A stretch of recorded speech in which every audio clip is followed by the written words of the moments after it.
She ran until her lungs burned and her bare feet split open on the frozen ground. Behind her, the man who called himself her guardian was coming with a rifle and a rope, and this time he wouldn't bother with threats. Eliza Hart had one chance left: reach the ranch before he reached her, or die trying. When she collapsed behind a stranger's barn, shaking and half dead with cold, she didn't know if the man who found her would save her life or end it. What happened next would change everything. If you want to see how far survival can take someone when they refuse to stay broken, stay with me until the end. Hit that like button and drop a comment with your city so I can see how far this story travels. Eliza hit the ground hard. Her knees buckled on impact, mud splashing up against her torn dress, and for a second, she couldn't breathe. The world tilted.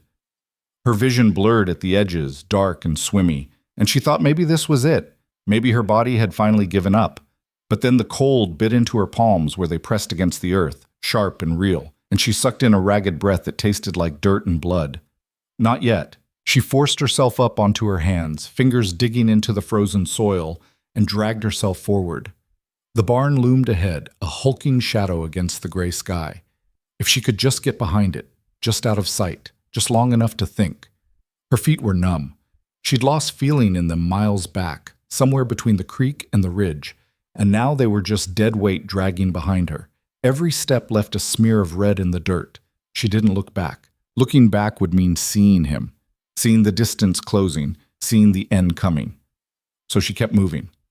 The barn was older than most of the structures she'd seen out here. Weathered wood, gaps in the slats, roof sagging in the middle like a broken spine. She pressed herself against the back wall and slid down until she was sitting, legs folded under her, trying to make herself as small as possible. Her breath came in sharp, shallow gasps, too loud. He'd hear it. He always heard everything. She clamped a hand over her mouth and forced herself to breathe through her nose. Slow, quiet. The prairie stretched out behind her, endless and empty. No trees, no cover, just grass and sky and wind that cut through her like a blade. She was so tired, tired of running, tired of being afraid, tired of waking up every morning wondering if today was the day he'd finally kill her. Her stepfather. The word tasted bitter. He wasn't family. He was a curse, a monster who'd crawled into her life after her mother died and decided Eliza was his to control, his to use, his to sell if the price was right. And 2 nights ago, he'd tried. She closed her eyes, but the memory came anyway. The kitchen, the smell of whiskey. His voice, low and mean, telling her to get cleaned up because a man was coming by to look at her. Not to marry her, to look at her, like livestock. She'd said no. He'd hit her so hard she'd tasted copper for an hour. Then he'd locked her in the cellar and told her she'd stay there until she learned some gratitude.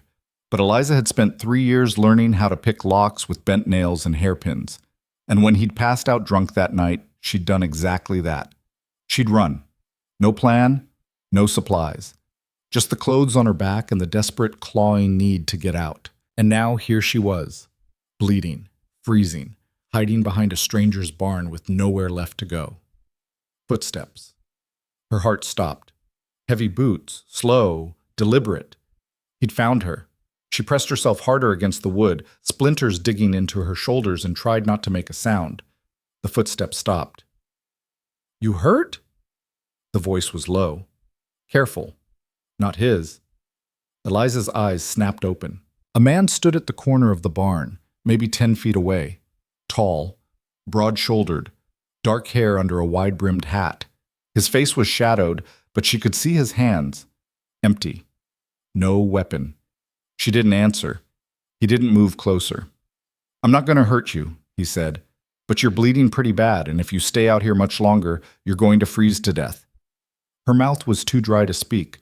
She just stared at him, trying to decide if he was lying. He crouched down, slow and easy, like he was trying not to spook a wild animal. "My name's Cade Mercer," he said. "This is my ranch. You're safe here." Safe. The word didn't mean anything anymore. "I don't know who you're running from," Cade continued, "but they're not here. It's just you and me." Eliza's hands were shaking. She couldn't stop them. I can't." Her voice cracked, and she hated herself for it. She sounded weak, pathetic. Cade's expression didn't change. "You don't have to explain," he said. "Not right now. but you need to come inside. Let me patch you up." "Why?" The question came out sharper than she'd meant it to. Cade tilted his head slightly, considering. "Because leaving you out here to die isn't something I'm willing to do," he said simply. Eliza stared at him, searched his face for the lie, the trick, the angle. She didn't find one. Maybe that was worse. "I don't have anything to pay you with," she said. "Didn't ask you to." "I don't know you." "Fair enough." "You could be worse than him." Cade's jaw tightened, just a fraction. "I could be," he agreed, "but I'm not." Eliza wanted to believe him, wanted it so badly it hurt, but wanting something didn't make it true. "If I come inside," she said slowly, "and you try anything, I won't." "How do I know that?" Cade stood up, brushed the dust off his knees. "You don't," he said, "but you're out of options and we both know it." He was right. She hated that he was right. Slowly, painfully, Eliza pushed herself to her feet. Her legs wobbled, and she had to brace herself against the barn to keep from falling. Cade stepped forward, offering his hand. She didn't take it. He pulled his hand back without comment and started walking toward the house. Eliza followed. But the house was small, one story, wood frame, nothing fancy, but it was solid, warm. Cade led her inside through a narrow entryway into a main room with a fireplace, a table, and a few mismatched chairs. The smell of coffee and wood smoke hung in the air. "Sit," he said, nodding toward one of the chairs. Eliza sat. Cade disappeared into another room and came back a minute later with a basin of water, a cloth, and a tin box. He set them on the table and crouched down in front of her. "Your feet," he said. Eliza looked down. They were worse than she'd thought, torn up, crusted with blood and dirt. "This is going to hurt," Cade warned. She didn't respond. He dipped the cloth into the water and started cleaning the cuts. His hands were steady, gentle. He didn't flinch when she did. "You got a name?" he asked after a while. "Eliza." "Eliza what?" She hesitated. "Hart." Cade nodded like he was filing the information away. "How far did you run, Eliza Hart?" "I don't know. Miles. A lot of miles." "From where?" "Does it matter?" "Might." She didn't answer. Cade finished with her feet and moved on to her hands. The cuts there were shallower, but they still stung when he cleaned them. "You hungry?" he asked. "No." "When's the last time you ate?" "I don't remember." Cade stood up, walked over to the stove, and ladled something out of a pot into a bowl. He set it in front of her. "Stew," he said. "It's not much, but it's hot." Eliza stared at the bowl. "I told you, I don't have money. And I told you, I don't care. Why are you helping me?" Cade leaned back against the counter, arms crossed. "Because you showed up half dead on my land, and I'm not the kind of man who turns his back on that." "Most men would." "I'm not most men." Eliza picked up the spoon. Her hands were still shaking, but she managed to get a mouthful down. It was good. Better than anything she'd had in months. She ate slowly, forcing herself not to rush. And when the bowl was empty, Cade took it without a word and refilled it. "Thank you," she said quietly. Cade nodded. "You planning to tell me who you're running from?" Eliza set the spoon down. "My stepfather." "He'd do that to you?" She didn't answer, but the silence was answer enough. Cade's expression darkened. "He coming after you?" "Yes." "How soon?" "I don't know. Soon." Cade was quiet for a long moment. "Then we'd better figure out what to do about it." She slept that night in a small room off the main house. Cade gave her a blanket, a pillow, and a door that locked from the inside. "You're safe here," he'd said again before leaving her alone. Eliza locked the door, sat down on the narrow bed, and waited for the panic to come. It didn't. She was too tired, too numb. She lay down, pulled the blanket up to her chin, and closed her eyes. For the first time in years, she slept without waking every hour to check the locks. Morning came with the smell of bacon. Eliza woke slowly, confused for a moment about where she was. Then it all came back, the barn, the blood, Cade Mercer. She sat up, wincing as her feet protested, and looked around the room. It was sparse, clean, a chair in the corner, a small table by the window. She stood up carefully and limped over to the door, unlocked it, stepped out into the main room. Cade was at the stove, flipping something in a pan. "You're up," he said without turning around. "Yeah." "Hungry?" "A little." He slid a plate across the table toward her. Bacon, eggs, a thick slice of bread. Eliza sat down and ate. Cade joined her a minute later with his own plate, and for a while neither of them spoke. Finally, Cade broke the silence. "I've been thinking about your situation." Eliza looked up. "And?" "Your stepfather doesn't have a legal claim on you anymore. You're not a child. He doesn't care about legal. Maybe not, but the law does." "The law won't help me." "Why not?" "Because I'm a woman with no money, no family, and no proof of anything he's done. Who's going to believe me?" Cade frowned. "You don't think anyone will?" "I know they won't." Cade leaned back in his chair, arms crossed. "Then we'll have to make sure he can't touch you." "How?" "I don't know yet, but I'll figure it out." Eliza shook her head. "You don't owe me anything." "I know." "Then why are you doing this?" Cade looked at her, his expression unreadable. "Because it's the right thing to do." Eliza wanted to argue, wanted to tell him that doing the right thing didn't matter, that people like her didn't get saved, that this would all end badly for both of them. But she didn't. Because for the first time in a long time, she wanted to believe that maybe, just maybe, he was right. 3 days passed. Cade didn't ask her to leave. Didn't ask her for anything, really. He just let her be. She stayed in the small room, mostly, slept, healed, tried not to think about what came next. Cade kept the ranch running, fed the horses, mended fences, brought her meals without making a fuss about it. On the 4th day, Eliza ventured outside. The ranch was bigger than she'd realized.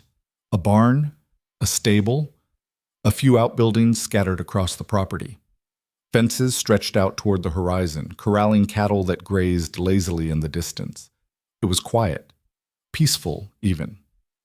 Eliza walked slowly toward the barn, her feet still sore, but healing. Inside, the air was warm and smelled like hay and leather. Cade was there, working on a saddle. He looked up when she entered. "Feeling better?" "A little." "Good." Eliza leaned against one of the stall doors, watching him work. "Why do you live out here alone?" she asked. Cade didn't look up. "Never had a reason to live anywhere else." "No family?" "Not anymore." "I'm sorry." He shrugged. "It is what it is." Eliza was quiet for a moment. "You ever get lonely?" Cade paused, his hand stilling on the leather. "Sometimes." "But you stay anyway." "Yeah." "Why?" He looked at her then, his expression serious. "Because this place is mine. Built it from nothing. No one can take it from me." Eliza understood that. "Must be nice," she said softly. "It is." She turned to leave, but Cade's voice stopped her. "Eliza." She looked back. "You can stay as long as you need to." Her throat tightened. "Thank you." On the 5th day, someone came to the ranch. Eliza heard the horse before she saw it, hooves pounding against the dirt, fast and urgent. She froze. Cade was outside near the stable. He straightened when he saw the rider approaching. Eliza moved to the window, her heart hammering. The man who dismounted was older, grizzled. He wore a badge on his chest. "Sheriff." Eliza's stomach dropped. She watched as the sheriff and Cade talked. Couldn't hear what they were saying, but the sheriff kept glancing toward the house. Finally, Cade nodded and started walking back. He found Eliza in the main room standing rigid by the window. "He's looking for you," Cade said. "I know. Your stepfather reported you missing, told the sheriff you ran off in the middle of the night. Said he's worried. He's lying." "I know." Eliza's hands clenched into fists. "What did you tell him?" "Nothing. Yet." "He's going to make me go back." "Not if I can help it." "Cade, listen to me," Cade said, his voice firm. "I told the sheriff I'd bring you out to talk. That's all. You don't have to go anywhere you don't want to go." Eliza's breath came faster. "He'll make me." "He can try." Cade held her gaze, steady and certain. "Trust me." And somehow, impossibly, she did. The sheriff was waiting by his horse when they came out. He was a big man, broad and thick through the middle, with a face that looked like it had seen too many hard winters. His eyes landed on Eliza, and his expression shifted, something like pity, but not quite. "Miss Hart," he said, "your stepfather's been worried sick." Eliza said nothing. "He says you took off without a word. Says he doesn't know why." "He knows why," Eliza said, her voice low. The sheriff frowned. "Care to explain? He tried to sell me." The words hung in the air, heavy and sharp. The sheriff's frown deepened. "That's a serious accusation. It's the truth. You got proof? Do I need it?" The sheriff sighed. "Look, miss, I understand things can get complicated between family. He's not my family. He's your guardian. He's a monster." The sheriff looked uncomfortable now, shifting his weight from one foot to the other. "I can't just take your word for it." "Why not?" Cade cut in, his voice hard. "She's standing here telling you what happened. That's not enough?" "It's not that simple." "Seems pretty simple to me." The sheriff shot Cade a look. "You stay out of this, Mercer. This is between Miss Hart and her stepfather." "She's staying here," Cade said flatly. "That's not up to you. It's up to her." The sheriff looked back at Eliza. "Is that true? You want to stay here?" Eliza met his gaze. "Yes." The sheriff rubbed the back of his neck, clearly torn. "I can't force you to go back," he said finally, "but I also can't stop your stepfather from coming out here himself. He's got the law on his side as your legal guardian." "Even if he's abusive?" "Even if you say he is." Eliza felt the ground tilt under her.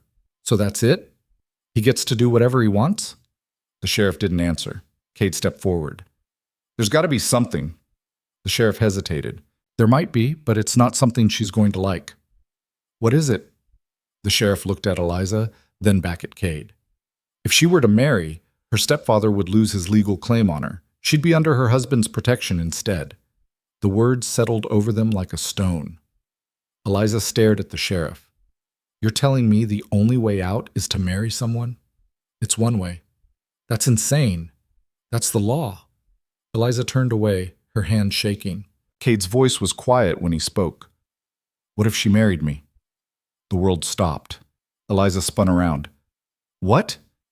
Cade didn't look at her. He kept his eyes on the sheriff. "What if she married me?" he repeated. "Would that work?" The sheriff blinked. "Well, yeah, technically, but then that's what we'll do." "Cade," Eliza said, her voice sharp, "you don't have to." "I know. Then why?" He finally looked at her. "Because you need a way out, and I'm offering one." Eliza's chest felt tight. "You don't even know me." "I know enough." "This is crazy." "Maybe." The sheriff cleared his throat. "I'll need to see it done proper, in front of witnesses. Otherwise it won't hold up." Cade nodded. "Fine. We'll go into town tomorrow." The sheriff looked between them, clearly unsure. "You two sure about this?" "Yes," Cade said. Eliza opened her mouth to argue, but the words wouldn't come. Because the truth was, she didn't have a better option. And Cade Mercer, for reasons she couldn't begin to understand, was offering her a way out. So she closed her mouth and nodded. "Yes," she said. "We're sure." The sheriff mounted his horse, still shaking his head. "I'll let your stepfather know you're all right," he said to Eliza. "But I'd advise you to get that marriage done quick. He's not going to take this well." Then he rode off, leaving Eliza and Cade standing in the dirt. For a long moment, neither of them spoke. Finally, Eliza broke the silence. "You didn't have to do that." "I know." "I don't understand why you did." Cade looked at her, his expression unreadable.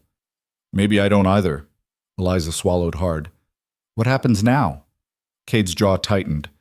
"Now we make sure you stay free." They left for town at dawn. Cade hitched the wagon while Eliza stood in the doorway, wrapped in a shawl he'd given her the night before. She hadn't slept. Every time she closed her eyes, she saw her stepfather's face, red and twisted with rage, his fist coming toward her. "You ready?" Cade called from the yard. Eliza nodded, even though she wasn't sure what ready meant anymore. The ride into town took 2 hours. Cade didn't talk much, and Eliza was grateful for it. She watched the landscape roll by. Endless prairie, patches of scrub brush, the occasional homestead breaking up the monotony. "You ever been married before?" she asked finally, more to break the silence than anything else. Cade kept his eyes on the road. No. Why not? Never met anyone worth marrying. Eliza looked at him sideways.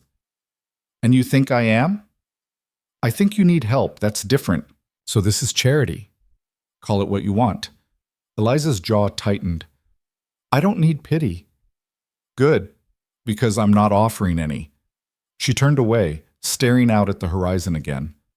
I'll pay you back, she said. Somehow, when I can. I'm not asking you to. I know, but I will anyway. Cade glanced at her, something unreadable crossing his face. We'll see. Mom. The town of Riverbend was small, maybe 24 buildings clustered along a single dirt road. A general store, a saloon, a church, and a squat building with a faded sign that read County Clerk. Cade pulled the wagon to a stop outside the clerk's office and helped Eliza down. You sure about this? He asked, his voice low. Eliza looked at him. Really looked at him. He was younger than she'd first thought, maybe 25, 26. His face was weathered from years in the sun, but his eyes were clear, steady. She didn't know him, not really, but she knew enough. Yes, she said, I'm sure. They went inside. The clerk was a thin man with wire-rimmed glasses and ink-stained fingers. He looked up when they entered, his expression shifting from bored to curious. Help you? We need to file a marriage certificate, Cade said. The clerk blinked. Both of you? That's generally how it works. The clerk's mouth twitched, like he wasn't sure if that was a joke or not. Right. Well, I'll need some information. Names, ages, places of birth. Cade rattled off his details without hesitation. Eliza stumbled over hers, her voice shaking slightly when she gave her stepfather's name as her last known guardian. The clerk scribbled it all down, then looked up. You'll need witnesses. 2 of them. Where do we find those? Eliza asked. The clerk shrugged. Usually folks bring family or friends, but if you don't have anyone, you can ask around outside. Someone will do it for $1 or 2. Cade nodded and stepped back outside. Eliza followed. The street was mostly empty, but there were a few people milling about. A woman sweeping the steps of the general store, an old man sitting on a bench outside the saloon. Cade approached the woman first. Ma'am, we need a witness for a marriage certificate. Pay you $1 for your time. The woman looked them over, her expression skeptical. You 2 getting hitched? Yes, ma'am. You in trouble, girl? Eliza stiffened, but Cade answered before she could. We're getting married. That's all you need to know. The woman sniffed, but she set her broom aside. Fine, but I want $2. $1.50. Deal. Cade found the second witness in the old man, who agreed without even asking why. Back inside, the clerk had them stand in front of his desk while he read through the legal text in a monotone voice that made the whole thing feel surreal. Do you, Cade Mercer, take this woman as your lawful wife? I do. Do you, Eliza Hart, take this man as your lawful husband? Eliza's mouth was dry. I do. Then by the power vested in me by the territory of Montana, I pronounce you married. Sign here. Cade signed first, his handwriting neat and precise. Eliza took the pen with shaking hands and scrawled her name beside his. The witnesses signed below them. The clerk stamped the paper, slid it across the desk. Congratulations, you're legal. Eliza stared at the certificate. Her name, Eliza Mercer now, looked foreign, like it belonged to someone else. Cade folded the paper carefully and tucked it into his coat. Thank you, he said to the clerk. Outside, the woman who'd witnessed was already gone. The old man tipped his hat and wandered off toward the saloon. Eliza stood on the steps of the clerk's office, trying to process what had just happened. She was married, to a man she'd known for less than a week. You all right? Cade asked. I don't know. He didn't push, just waited. Finally, Eliza took a breath and nodded. Let's go home. They were halfway back to the ranch when they saw the riders. 3 of them, coming fast from the east. Cade's jaw tightened. Get down, he said. What? Get down in the wagon bed, now. Eliza didn't argue. She scrambled over the seat and crouched low, pulling the canvas tarp over herself. Through a gap in the fabric, she could see Cade's back, straight, tense, one hand resting on the rifle beside him. The riders closed the distance quickly. When they were close enough, one of them shouted, "Mercer!" Cade pulled the wagon to a stop. Eliza's heart was pounding so hard she thought it might burst. The lead rider was a man she didn't recognize, tall, with a thick mustache and a gun belt slung low on his hips. The other two hung back slightly, flanking him. "Can I help you?" Cade asked, his voice calm. "Looking for a girl," the man said. "Ran off from her family about a week ago. You seen her?" "Nope." "You sure about that?" "Pretty sure." The man's eyes narrowed. "Sheriff says she might have come through here." "Sheriff's wrong." "That's so." "That's so." The man leaned forward in his saddle, his gaze sweeping over the wagon. "Mind if we take a look?" "Yeah, I do." "Wasn't really asking." Cade's hand moved closer to the rifle. "You want to search my wagon? You'll need a warrant. Otherwise, you can turn around and ride back wherever you came from." The man's jaw tightened, but he didn't move. "You're making this harder than it needs to be." "I'm protecting my property, that's all." "Your property, huh?" "That's right." The man stared at Cade for a long moment, then spat into the dirt. "Fine, but if I find out you're lying, I'll be back. And next time, I won't be so polite." He wheeled his horse around and rode off, the other two following. Cade didn't move until they were out of sight. Then he let out a slow breath and glanced back at the wagon bed. "You can come out now." Eliza pushed the tarp aside and climbed back onto the seat. Her hands were shaking. Who were they? Bounty hunters, most likely. Your stepfather must have put a price on your head. Eliza felt sick. How much? Doesn't matter. It does to me. Cade flicked the reins, getting the wagon moving again. Enough that men will come looking, but not enough that they'll risk getting shot over it. You'd shoot them? If they tried to take you? Yeah. Eliza stared at him. Why? Because you're my wife now. That means something. Does it? Cade looked at her, his expression serious. To me, it does. What? When they got back to the ranch, Cade made her stay inside while he checked the perimeter. He came back an hour later, satisfied that no one had followed them. We're clear, he said. For now. Eliza was sitting at the table, staring at the marriage certificate. How long do you think it'll take before he finds out? Your stepfather? Yeah. Cade leaned against the doorframe. Hard to say. Could be days, could be hours. And when he does? He'll come here. And then what? Then we deal with it. Eliza's hands clenched into fists. I don't want you to get hurt because of me. I won't. You don't know that. Neither do you. She looked up at him frustrated. Why are you so calm about this? Because getting worked up won't change anything. How do you do that? Do what? Stay so steady. Cade shrugged. Had a lot of practice. Eliza wanted to ask what he meant, but something in his expression told her not to push. Instead, she stood up and walked over to the window, staring out at the darkening sky. I'm sorry, she said quietly. For what? For dragging you into this. You didn't drag me into anything. I chose to help. You shouldn't have. Maybe, but I did. Eliza turned to face him. What if this doesn't work? What if he takes me back anyway? Cade's jaw tightened. He won't. You can't promise that. No, but I can promise I'll do everything I can to stop him. Eliza felt something crack inside her chest, something small and fragile that she'd been holding on to for years. I don't know how to thank you, she said, her voice breaking. You don't have to. But I want to. Cade crossed the room and stopped in front of her, close enough that she could see the exhaustion in his eyes. Then stay alive, he said. That's enough. That night, Eliza dreamed of her mother. She was young again, maybe 10 or 11, and they were in the kitchen of the old house before everything fell apart. Her mother was humming while she kneaded bread, flour dusting her hands and apron. Come here, sweetheart, her mother said, smiling. Eliza walked over, and her mother pulled her into a hug that smelled like cinnamon and warmth. You're going to be all right, her mother whispered. No matter what happens, you're going to be all right. Eliza woke with tears on her face. The next few days passed in uneasy quiet.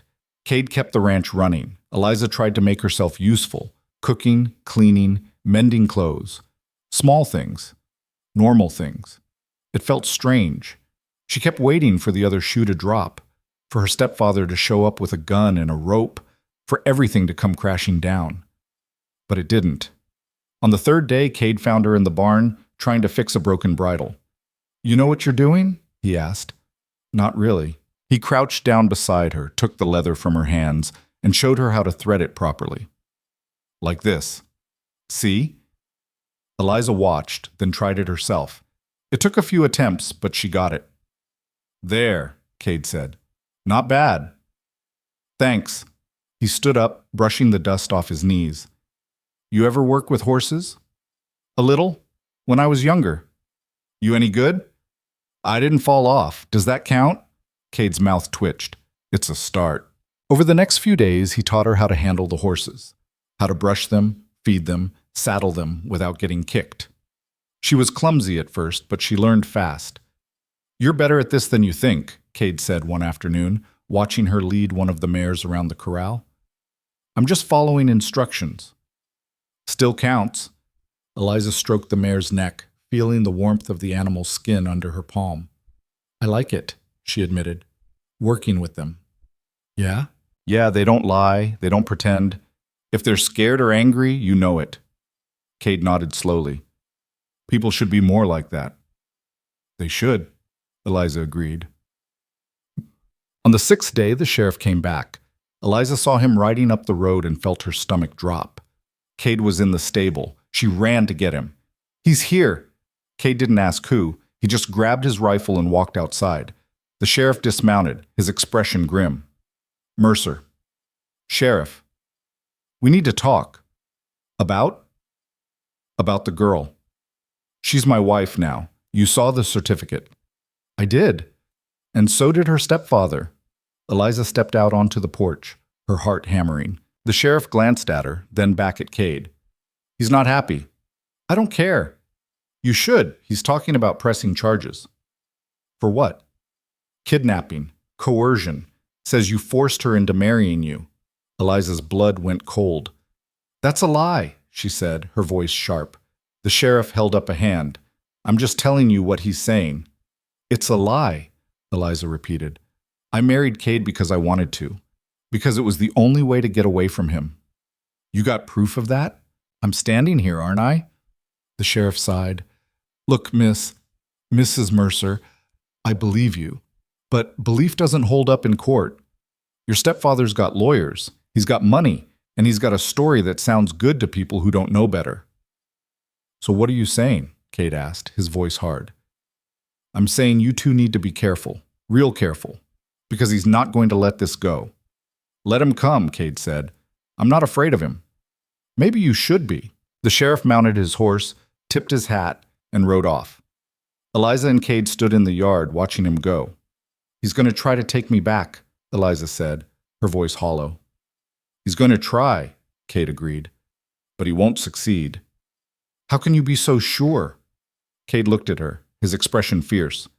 "Because I won't let him. Trust him." That night, Eliza couldn't sleep. She lay in the small room, staring at the ceiling, her mind racing. She kept replaying the sheriff's words. He's got lawyers. He's got money. What did she have? A marriage certificate and a man she barely knew. It didn't feel like enough. Around midnight, she gave up on sleep and went out into the main room. Cade was sitting at the table cleaning his rifle. He looked up when she entered. "Can't sleep?" "No?" "Me neither." Eliza sat down across from him, watching him work. "You ever killed anyone?" she asked. Cade's hand stilled. "Why do you want to know?"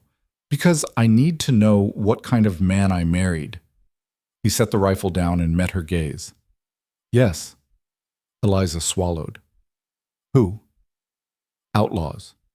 Men who tried to steal my cattle. A man who tried to burn down my barn." "Did they deserve it?" "I don't know, but they didn't give me much choice." Eliza nodded slowly. "If my stepfather comes here with a gun, will you kill him?" Cade didn't hesitate. "If he tries to hurt you, yes." "Even if it means going to jail?" "Even then." Eliza felt something twist inside her chest. "I don't want that for you." "Too bad. It's not your choice." "Cade, Eliza." His voice was firm. "I told you I'd protect you. I meant it. Whatever it takes. She looked at him, this man who'd taken her in, married her, put his life on the line for her, and realized something. She trusted him, completely. Okay, she said quietly. Cade picked up the rifle again and went back to cleaning it. Get some rest, he said. Tomorrow's going to be a long day. Why? Because we're going to make sure everyone in this county knows you're my wife. The more people who see it, the harder it'll be for your stepfather to claim otherwise. Eliza nodded and stood up. Cade? Yeah. Thank you. He didn't look up. Go to bed, Eliza. She did. The next morning they went back to town. Cade insisted they make an appearance, walk down the main street, stop in at the general store. Let people see them together. The more witnesses, the better, he said. Eliza felt exposed, like everyone was staring at her, judging her. But Cade stayed close, his presence solid and reassuring. They stopped at the general store, and the woman behind the counter, a plump, cheerful lady named Mrs. Dawson, lit up when she saw them. Mr. Mercer, I heard the news. Congratulations. Thank you, ma'am. Mrs. Dawson turned to Eliza, beaming. And you must be the new Mrs. Mercer. Welcome, dear. It's so nice to see Cade finally settling down. Eliza forced a smile. Thank you. You let me know if you need anything, Mrs. Dawson continued. We take care of our own around here. Eliza nodded, feeling a strange warmth at the words. They left the store and continued down the street. A few people stopped to congratulate them. Others just stared. Eliza could feel the weight of their gazes, but she kept her head up. By the time they got back to the ranch, she was exhausted. You did good, Cade said as they climbed down from the wagon. I didn't do anything. You didn't hide. That's something. Eliza looked at him. Is it always going to be like this? People staring, whispering? For a while, maybe. But it'll die down. And if it doesn't, then we deal with it. Eliza wanted to believe him. Wanted to believe that things would get easier. But deep down, she knew better. 2 days later, her stepfather arrived. Eliza was in the garden behind the house, pulling weeds, when she heard the horses. She froze, dirt still clinging to her hands, and looked up. 3 riders were coming up the road. She recognized the man in front immediately. Her stepfather. Terror slammed into her chest, sharp and cold. She dropped the weeds and ran toward the house. Cade! He was already outside, rifle in hand. I see them, he said. Get inside. No. Eliza, I'm not hiding. Not anymore. Cade looked at her, conflict flashing across his face. Then he nodded. Stay behind me. The riders pulled to a stop in front of the house. Her stepfather dismounted slowly, his eyes locked on Eliza. He was a big man, barrel-chested, with hands like slabs of meat and a face that looked carved from stone. His eyes were flat and cold. Eliza, he said, his voice deceptively calm. Time to come home. This is my home now, Eliza said, her voice steadier than she felt. Her stepfather's mouth twisted into something that might have been a smile. You think marrying this man changes anything? It changes everything. No, it doesn't. You're still mine. I never was. His expression darkened. You ungrateful little... That's enough, Cade cut in, his voice hard. She's not going anywhere? Her stepfather turned his attention to Cade. You think you can keep her?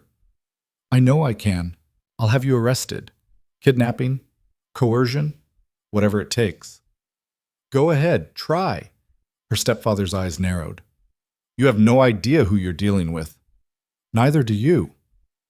For a moment, the 2 men stared at each other, the air between them crackling with tension. Then her stepfather laughed, a low, ugly sound. Fine. You want her? Keep her. But don't say I didn't warn you. She's nothing but trouble. He started to turn away, then stopped. Oh, and Mercer? Wouldn't she disappoint you? And she will. Don't come crying to me. Cade didn't respond. Her stepfather mounted his horse and rode off, the other 2 men following. Eliza's knees buckled, and she grabbed onto the porch railing to keep from falling. Cade was beside her in an instant. You all right? He's not done, Eliza said, her voice shaking. He's going to come back. Maybe. Not maybe. Definitely. Cade's jaw tightened. Then we'll be ready. But Eliza wasn't so sure, because she knew her stepfather, and she knew that men like him didn't just walk away. Neat. That night, Cade sat on the porch, rifle across his lap, and kept watch. Eliza stayed inside, but she couldn't sit still. She paced the main room, her mind spinning. Finally, she went outside and sat down beside him. "You should sleep," Cade said. "So should you." "I will, later." Eliza pulled her knees up to her chest and wrapped her arms around them. "I'm sorry," she said. "For what?" "For bringing all this into your life." Cade was quiet for a moment. "You didn't bring anything. This was already here. You just gave me a reason to fight it."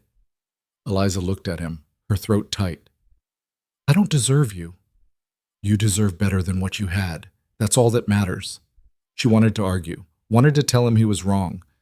But she didn't, because for the first time in her life, someone was treating her like she mattered. And she didn't want to let that go. 3 days passed without incident. Eliza started to relax, just a little. Cade taught her how to shoot, how to load the rifle, aim, and fire without flinching. "You're not bad," he said after she hit the target 3 times in a row. "I'm trying." "I can tell." She smiled, and for a moment the weight of everything else lifted. But it didn't last. On the 4th day, smoke appeared on the horizon. Cade saw it first. "That's coming from the Matthews place," he said, his voice tight. "Who are the Matthews?" "Neighbors, about 5 miles east." Eliza's stomach dropped. "You think it's him?" Cade didn't answer. He just grabbed his rifle and saddled his horse. "Stay here," he said. "Lock the doors. Don't open them for anyone but me." "Cade, I'll be back." He rode off before she could argue. Eliza locked the doors and waited. And waited. Hours passed. By the time the sun started to set, Eliza was sick with worry. Then she heard hoofbeats. She ran to the window and saw Cade riding back, his face grim. She threw open the door and met him outside. "What happened?" Cade dismounted, his movement stiff. "Fire. Barn's gone. House is damaged." "Was anyone hurt?" "No, they got out in time." "Was it him?" Cade looked at her, and she saw the answer in his eyes. "Yeah, it was him." Eliza felt the world tilt. "He's coming for me next, isn't he?" Cade didn't lie. "Probably." "When?" "Soon." Eliza's hand shook. "What do we do?" Cade stepped closer, his expression fierce. "We end this." "How?" Eliza asked, her voice barely above a whisper. Cade's jaw was set, his eyes dark. "By making sure he knows that coming after you means going through me, and that I won't stop until one of us is dead." The words hung between them, heavy and final. Eliza felt her chest tighten. "I don't want you to die for me. I'm not planning on it. But if it comes to that, it won't. You can't know that." Cade reached out and gripped her shoulders, forcing her to meet his eyes. "Listen to me. Your stepfather's a bully. Bullies only understand one thing, someone willing to hit back harder. That's what I'm going to do." "What if he brings more men?" "Then I'll deal with more men." "Cade, this is insane." "Maybe, but it's the only option we have left." Eliza pulled away from him, wrapping her arms around herself. "There has to be another way." "There isn't. We've tried the law. We've tried staying quiet. None of it worked. The only thing left is to face him head on." Eliza's throat burned. "I'm scared." "So am I." She looked at him startled. "You are?" "Yeah. I'd be stupid not to be." "Then why are you doing this?" Cade's expression softened, just slightly. "Because you're worth fighting for." The words hit her like a punch to the chest. She opened her mouth to respond, but nothing came out. Cade turned away, heading back toward the barn. "Get some rest," he called over his shoulder. "Tomorrow, we prepare." Eliza didn't rest. She spent the night sitting by the window, watching the darkness, jumping at every sound. When dawn finally broke, she felt hollowed out, empty. Cade was already up, moving around the property with purpose. He checked every fence line, every door, every window. He loaded extra ammunition, sharpened his knife, and positioned supplies where they could be reached quickly. Eliza watched him work, feeling useless. "What can I do?" she asked. "Know how to use that rifle I taught you with?" "I think so." "Then keep it close. If things go bad, you shoot first and ask questions later." Eliza picked up the rifle, her hands trembling slightly. "I've never shot at a person before." "Hopefully you won't have to, but if it comes down to you or them, you choose you. Understand?" Eliza nodded, even though the thought made her sick. By midday, Cade had fortified the ranch as best he could. Barrels of water in case of fire, extra weapons stashed in strategic locations, escape routes planned. "You really think he's coming today?" Eliza asked. "If not today, then soon. He's making a statement. Burning the Matthews place was a warning." "A warning for what?" "That he can do whatever he wants, that no one can stop him." Eliza's hands clenched into fists. "He's wrong." "Yeah, he is." They ate a quiet lunch, neither of them with much appetite. Eliza kept glancing toward the road, her nerves fraying with every passing minute. "How do you stay so calm?" she asked. Cade looked at her. "I'm not calm.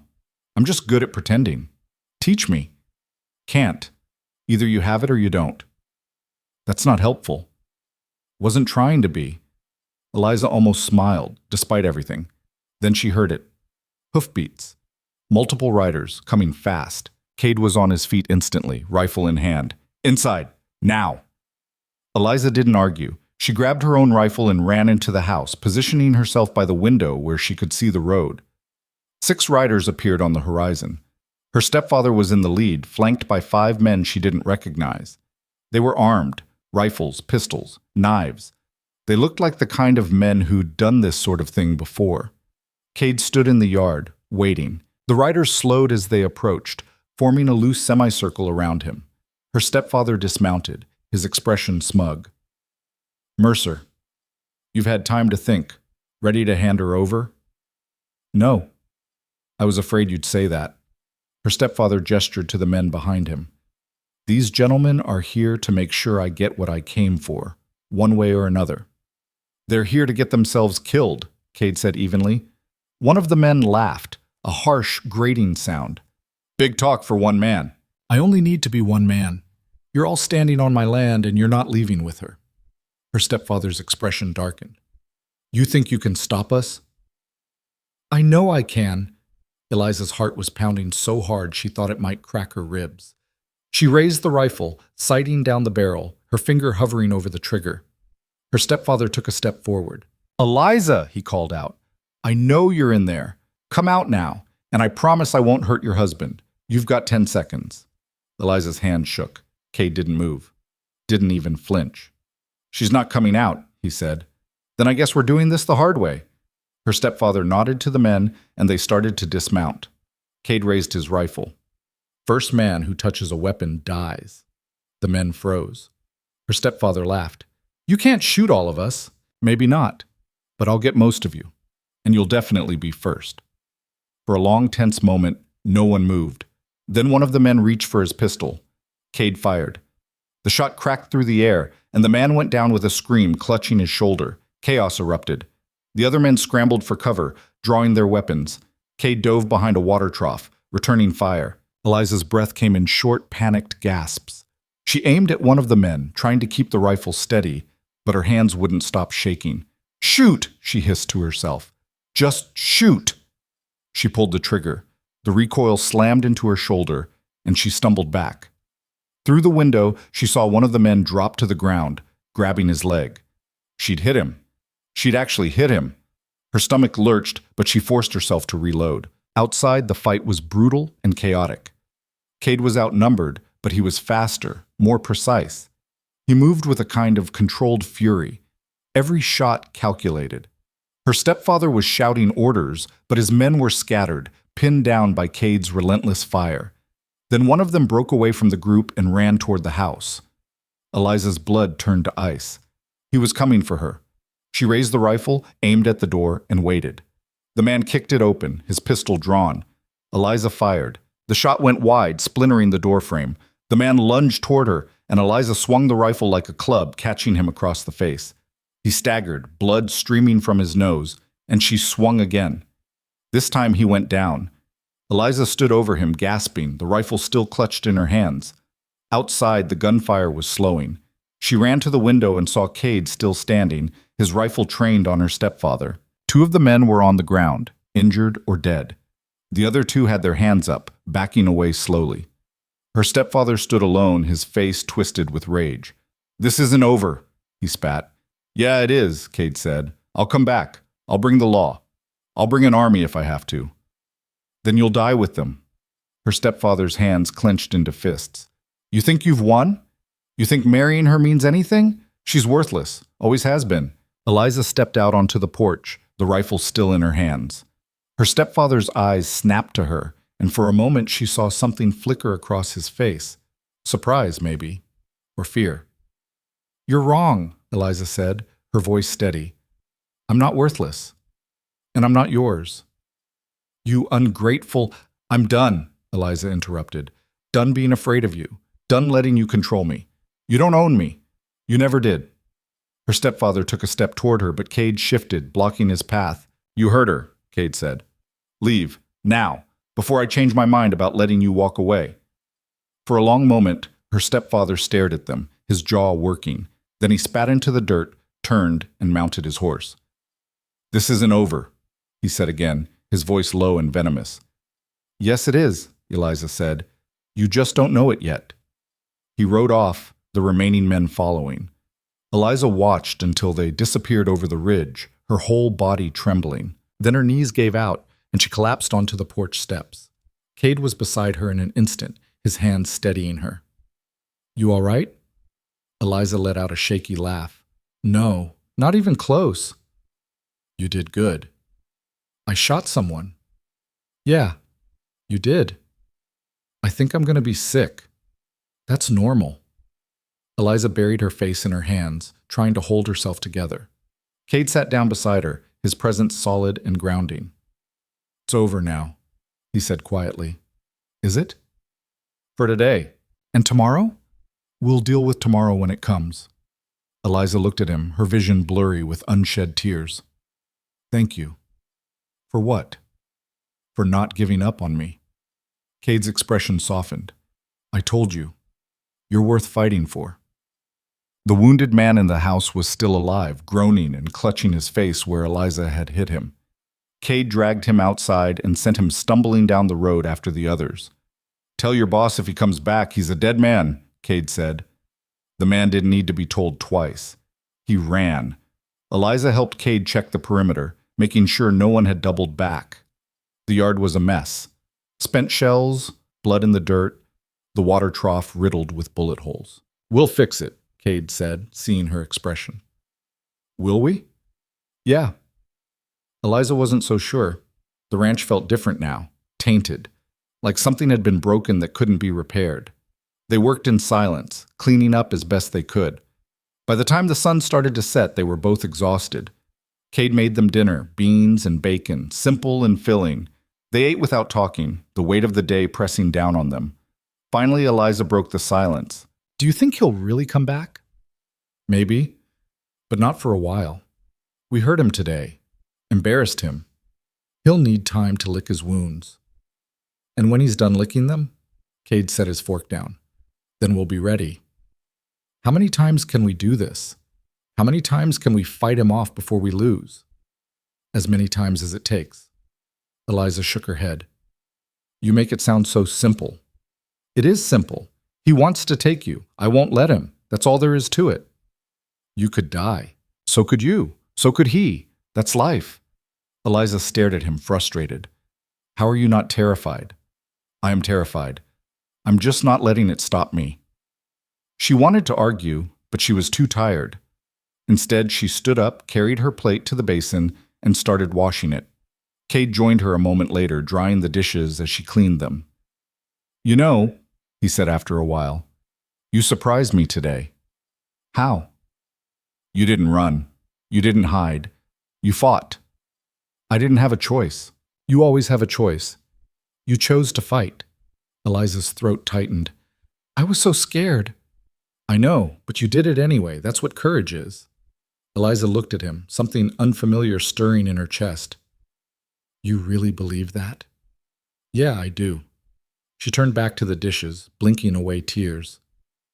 Thank you, she said quietly. You already thanked me. I know, but I mean it. Cade didn't respond, just kept drying the dishes. That night, Eliza couldn't sleep again. Every time she closed her eyes, she saw the man she'd shot, his face twisted in pain.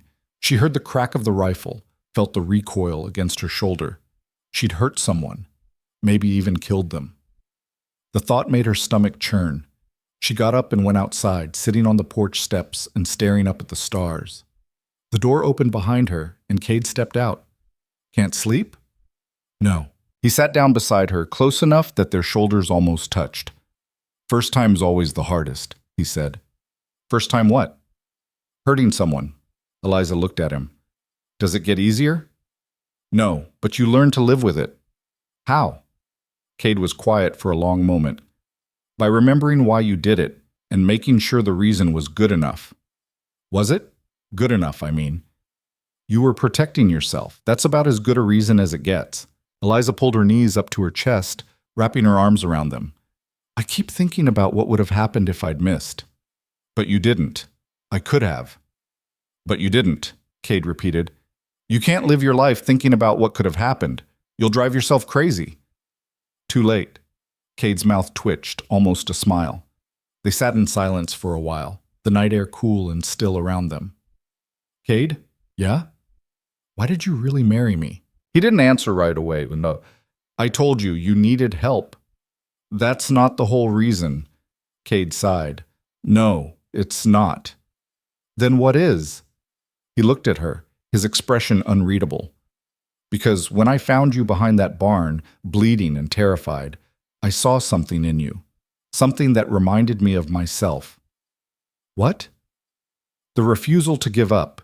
Even when everything's stacked against you, even when you're outmatched and outgunned, you keep fighting. That's rare. Eliza's chest felt tight. I don't feel like I'm fighting. Most of the time I feel like I'm barely surviving. That's what fighting looks like. It's not pretty. It's not noble. It's just putting one foot in front of the other and refusing to quit. Eliza looked down at her hands. I don't know how much longer I can keep doing that. Longer than you think. How do you know? Because you're still here, still breathing, still standing. That's proof enough. Eliza wanted to believe him. Wanted to believe she was as strong as he seemed to think she was. But she wasn't sure. What if I break? She asked quietly. Then I'll help you put yourself back together. The words settled over her, warm and solid. She looked at him, really looked at him, and realized something. She wasn't alone anymore. For the first time in years, she had someone in her corner. Someone who saw her as more than a burden or a problem to be solved. Someone who saw her as worth saving. Thank you, she said again, her voice barely a whisper. Cade reached over and squeezed her hand, just once, then let go. Get some rest, he said, standing up. Tomorrow, we figure out what comes next. He went back inside, leaving Eliza on the porch. She stayed there for a long time, staring up at the stars, feeling something fragile and new take root inside her chest. Hope. Thought. The next morning, they rode into town. Cade had decided they needed to make an official statement to the sheriff about what had happened. Get it on record that her stepfather had attacked them, that they'd acted in self-defense. Will it matter? Eliza asked as they rode. It might. If nothing else, it shows we're not hiding. The sheriff's office was a small, dusty building at the end of the main street. Cade tied up the horses, and they went inside. The sheriff was sitting at his desk, paperwork spread out in front of him. He looked up when they entered, his expression weary. Mercer, Mrs. Mercer, what can I do for you? We're here to report an attack, Cade said. The sheriff set down his pen. Go on. Cade laid out what had happened, the riders, the gunfight, the men who'd been wounded. The sheriff listened, his face impassive. When Cade finished, the sheriff leaned back in his chair. You got witnesses? Just us. And the men who attacked you? They'll tell a different story. Probably. So it's your word against theirs. That's usually how it works. The sheriff sighed.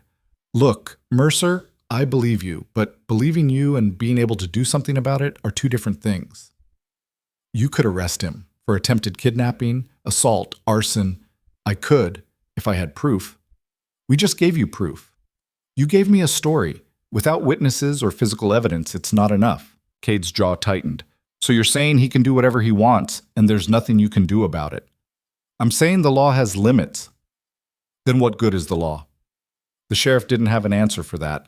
Eliza, who'd been silent up until now, stepped forward. What if I testified? In court? What if I told everyone what he did to me? The sheriff looked at her, something like sympathy crossing his face. You could, but you'd be putting yourself through hell.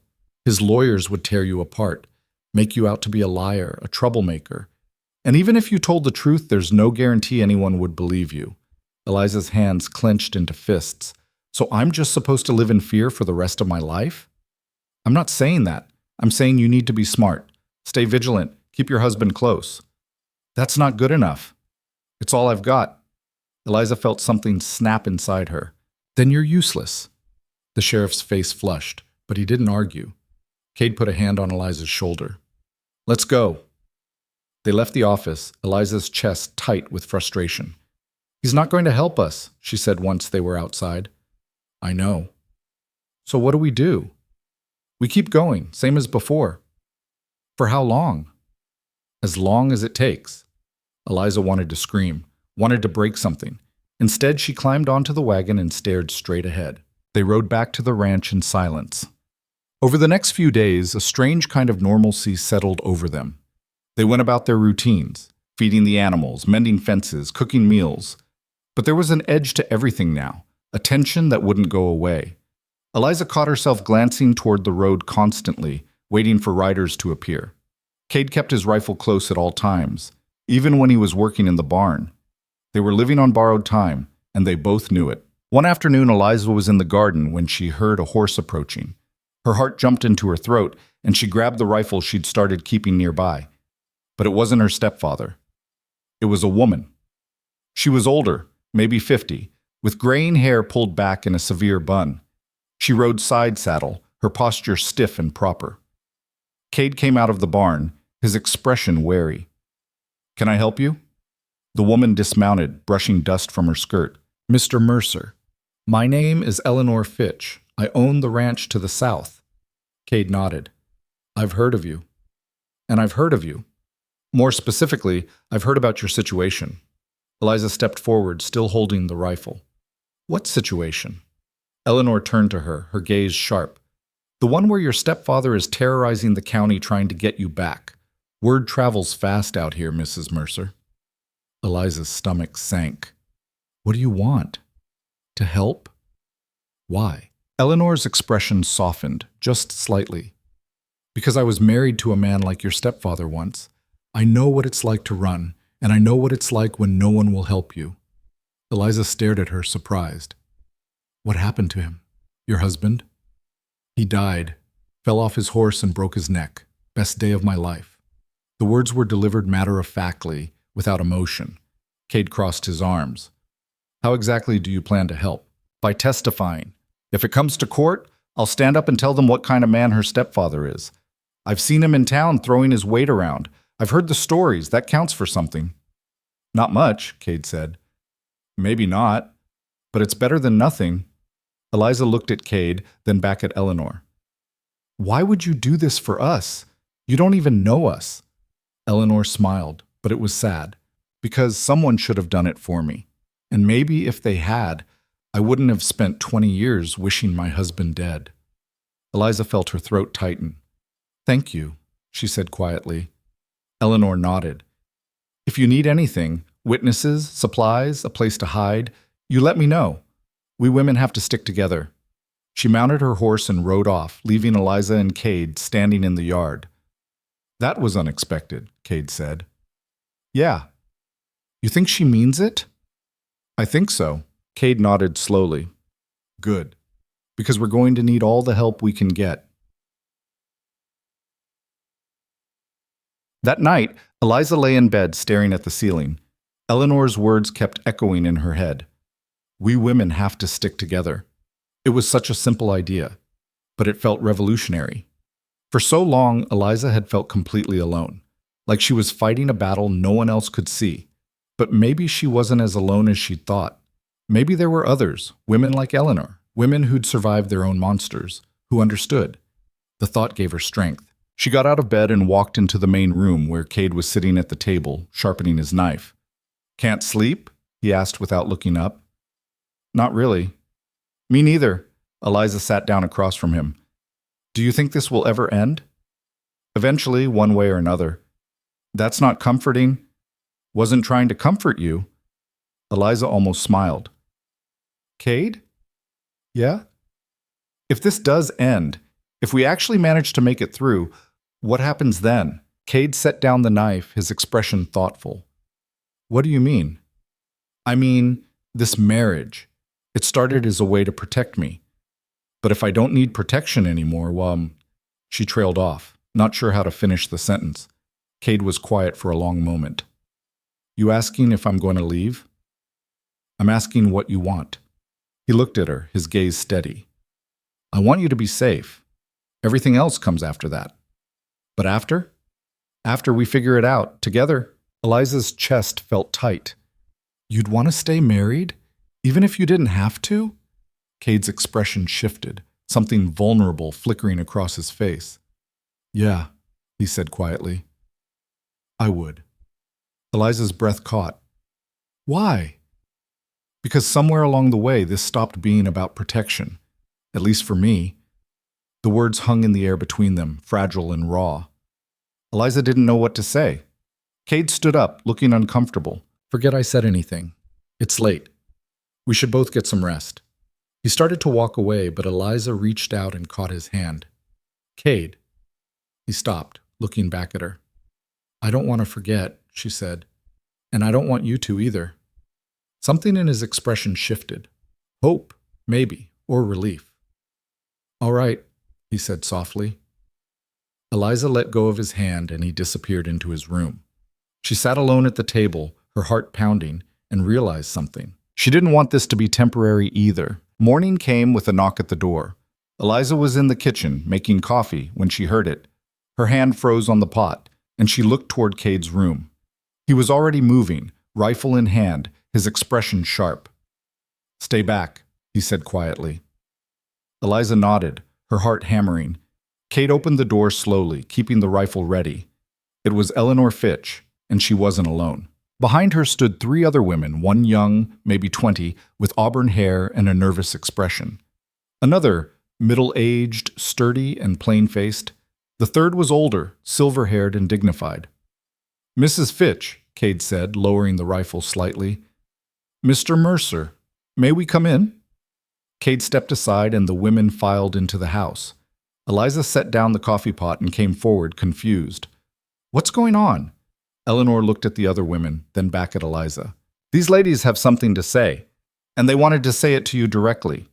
The young woman stepped forward first, twisting her hands together. My name is Sarah Collins. I heard what happened, with your stepfather coming after you. Eliza nodded slowly. And? Sarah's voice shook slightly. My father sold me to a man when I was 16, said it was for my own good, that I'd have a better life. That man beat me for 3 years before I finally got away. Eliza's breath caught. I'm sorry. Don't be. I'm telling you because I want you to know you're not alone. And if you need someone to stand up and say what these men are really like, I'll do it. The middle-aged woman spoke next. I'm Ruth. My husband tried to kill me twice. The law didn't care because he was my husband and I was his property. I only got free when he drank himself to death. The silver-haired woman was last. Margaret, I watched my daughter get dragged into a marriage she didn't want. She died in childbirth at 17. The law said it was tragic but legal.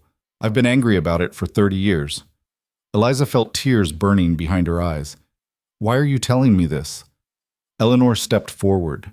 Because when word got around about what you did, standing up to your stepfather, fighting back, it gave people hope. These women included. They want to help you finish this. How? By testifying, by making noise, by making sure everyone in this county knows what kind of man he is and what he tried to do to you. Eliza looked at each of them in turn, these women who'd lived through their own nightmares and survived. He'll come after you too, she said quietly. If you speak up. Let him try, Ruth said, her voice hard. I'm not scared of men like him anymore. Sarah nodded, her jaw set. Neither am I. Eliza's throat tightened. I don't know what to say. Say you'll let us help, Eleanor said. Say you'll stop trying to handle this alone. Eliza looked at Cade. He nodded slightly. All right, Eliza said. Yes, thank you. Eleanor smiled. Good. Because we're going to need to move fast. Your stepfather's been in town, stirring up trouble, trying to turn people against you. We need to get ahead of it.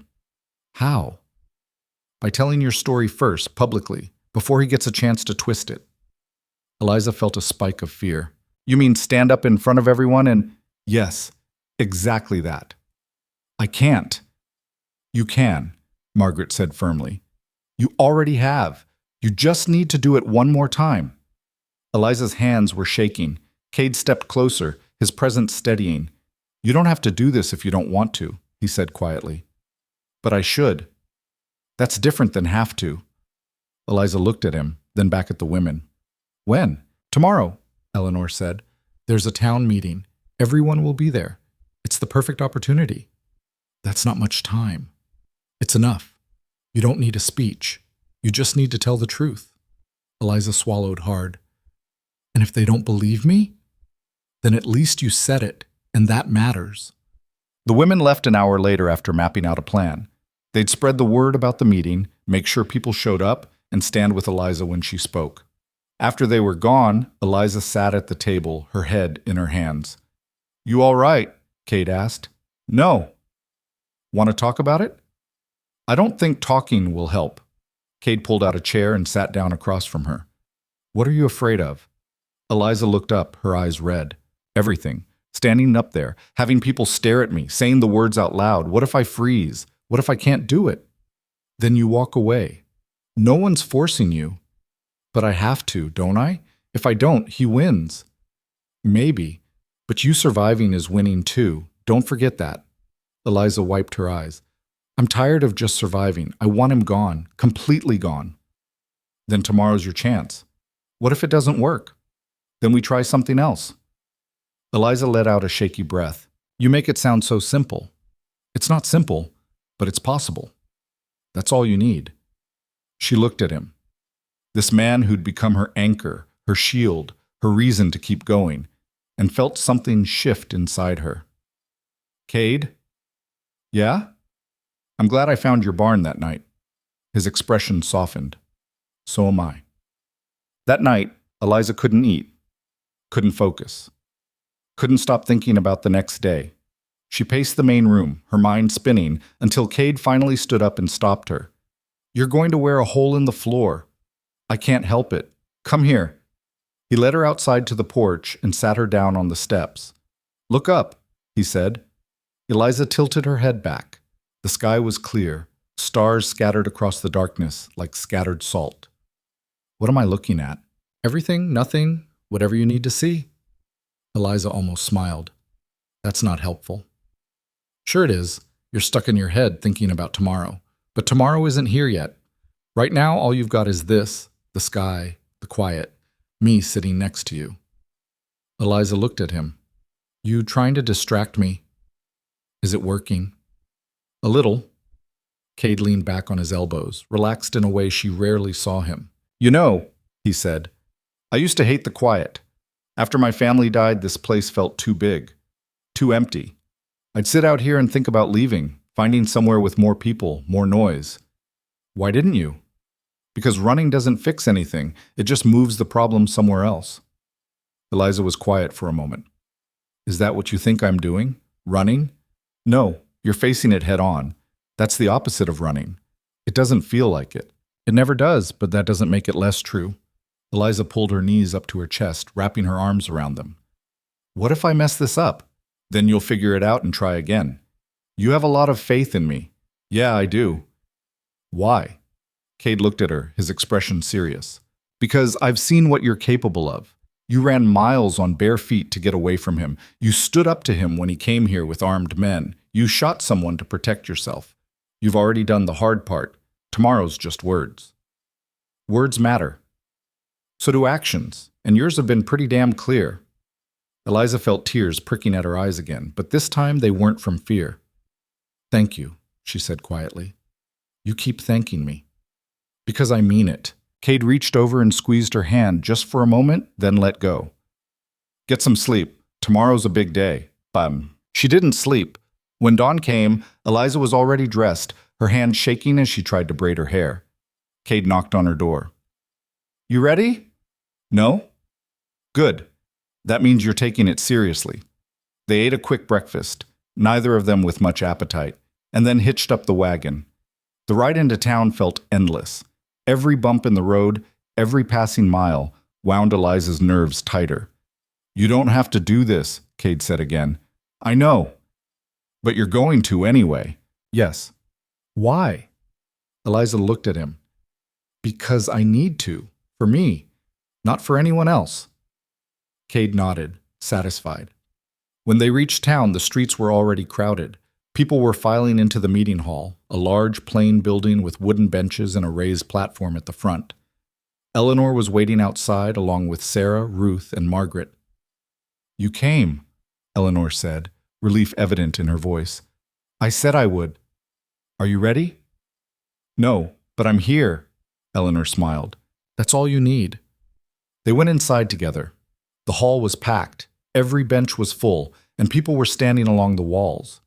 Eliza recognized some faces. Mrs. Dawson from the general store, the clerk who'd married them, a few ranchers she'd seen around town. And in the back, arms crossed, an expression dark, was her stepfather. Eliza's blood turned to ice. Cade saw him too. His hand moved to his side where his pistol was hidden under his coat. Easy, Eleanor murmured. He won't try anything here. Too many witnesses. Eliza wasn't so sure. The meeting started with routine business, discussions about water rights, complaints about livestock, updates on road repairs. Eliza barely heard any of it. Her heart was pounding too loud. Finally, the mayor, a thin man with a reedy voice, called for new business. Eleanor stood up. I have something to say. The mayor looked surprised. Mrs. Fitch, go ahead. Eleanor walked to the front of the room, her posture straight and commanding. Most of you know me. I've lived in this county for 30 years. I've never been one to cause trouble or stick my nose where it doesn't belong. But today, I'm making an exception. She turned to face the crowd. There's a young woman in this room who's been through hell. She ran from an abusive home, found safety with a good man, and married him legally. And now, the man who abused her is trying to drag her back. He's burned property, threatened violence, and terrorized this community, and the law has done nothing. Murmurs rippled through the crowd. The mayor frowned. Mrs. Fitch, if you have a complaint, you should take it to the sheriff. The sheriff can't help, or won't. So I'm bringing it here, to all of you. She gestured toward Eliza. Mrs. Mercer has something to say, and I think you should all hear it. Every eye in the room turned to Eliza. Her legs felt like water. She wasn't sure she could stand, but then Cade's hand was on her shoulder, steadying her. You've got this, he said quietly. Eliza stood up, walked to the front of the room, turned to face the crowd. Her stepfather was staring at her, his expression unreadable. She forced herself to look away from him, to focus on the others. My name is Eliza Mercer, she said, her voice shaking. And I want to tell you what happened to me. She took a breath.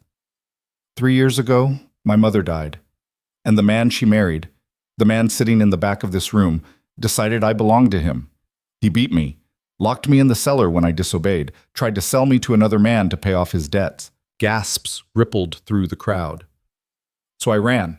I didn't have shoes. I didn't have food. I just ran. And I ended up on Cade Mercer's land. He took me in, protected me, married me so the law couldn't force me back. Her stepfather stood up. That's a lie. The mayor banged his gavel. Sir, sit down. She's lying, her stepfather shouted.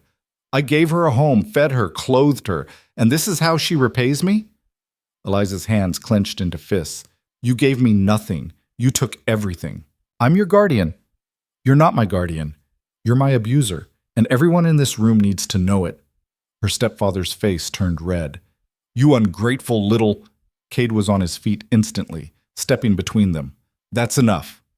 You stay out of this, Mercer. This is between me and my daughter. She's not your daughter. She's my wife, and if you say another word to her, I'll break your jaw.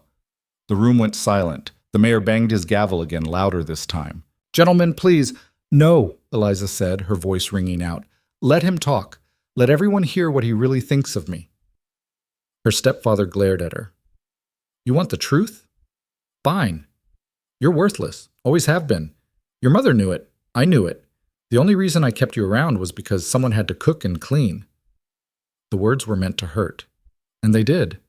But Eliza didn't flinch. You're right, she said. I'm not worth anything to you because I'm not property. I'm a person, and you don't get to own me. Her stepfather took a step forward, but Cade blocked him. Move, her stepfather snarled. No. I said move. Make me.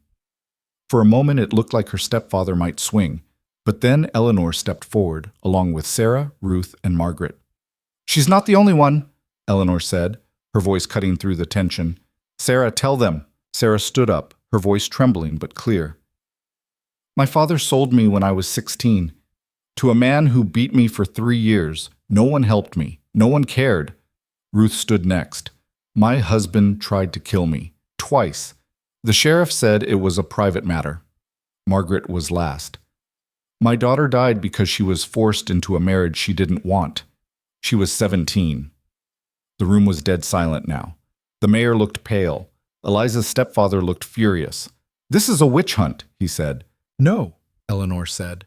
This is accountability. The mayor cleared his throat. I think we need to take this matter under advisement. Perhaps the sheriff won't do anything, Eliza said. He already told me that. So I'm asking all of you, don't let him get away with this. Don't let men like him keep hurting people just because the law says they can. She looked around the room, meeting as many eyes as she could. I'm not asking for pity. I'm asking for justice. And if you can't give me that, at least don't stand in my way. She walked back to her seat and sat down, her whole body shaking. Cade sat beside her, his hand finding hers under the table. The mayor banged his gavel, looking flustered. This meeting is adjourned. We'll reconvene next week to discuss this matter further. People started filing out, talking in hushed voices. Eliza's stepfather stormed out without looking back. Eleanor came over, a smile on her face. You did it. Did I? You spoke. That's what matters. Will it change anything? I don't know. But it's a start. Okay. They rode back to the ranch in silence. Eliza felt numb, exhausted, like she'd been wrung out and left to dry. You all right? Cade asked. I don't know. You were brave in there. I didn't feel brave. I felt terrified. That's what brave is? Eliza leaned her head against his shoulder, too tired to hold herself upright. What happens now? We wait. See what comes of it. And if nothing does? Then we keep going, same as always. Eliza closed her eyes. I'm so tired of fighting. I know. But you're winning, even if it doesn't feel like it. She wanted to believe him, wanted to believe that standing up in that room had meant something. But she wasn't sure. 2 days later, the sheriff came to the ranch. Eliza's heart sank when she saw him riding up, but Cade remained calm. Sheriff, he said, what can we do for you? The sheriff dismounted, looking uncomfortable. I'm here to tell you that charges have been filed. Eliza's stomach dropped. Against me? No, against your stepfather. She stared at him, certain she'd heard wrong. What? After your testimony, 3 other women came forward, and then 2 more, all with similar stories. The mayor couldn't ignore it. Neither could I. Eliza felt tears spring to her eyes. What are the charges? Assault, attempted kidnapping, arson, maybe more, depending on what else comes out. Will they stick? I don't know, but we're going to try. Eliza couldn't breathe. Thank you, she whispered. The sheriff tipped his hat. Don't thank me. Thank yourself. You started this. He rode off, leaving Eliza and Cade standing in the yard. Eliza turned to Cade, tears streaming down her face. It worked. Yeah, it did. She threw her arms around him, and he held her tight. I can't believe it, she said. I can't believe people actually listened. They listened because you made them. You didn't back down. You didn't hide. You made them see the truth. Eliza pulled back, looking up at him. We did. We made them see it. Cade smiled, a real, genuine smile she didn't see often. Yeah, we did. The trial happened 3 weeks later.